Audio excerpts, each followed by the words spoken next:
Hello and welcome back to patient positioning. In this case, we are looking at lateral position. So what is lateral position? In lateral position, we're saying your patient is placed on either their left or their right. Remember, the left is more considered, okay? Especially in recovery position, you put the patient on left side, okay?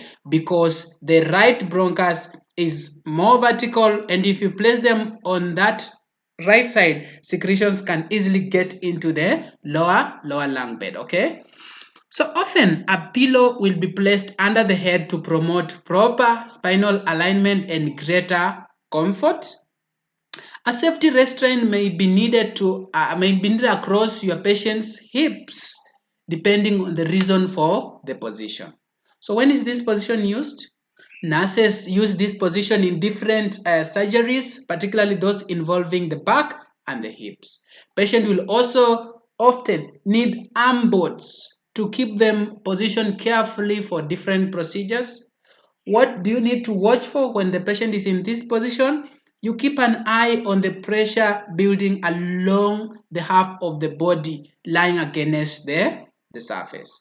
RNs also need to watch for signs of DVT, okay? Deep venous thrombosis, okay?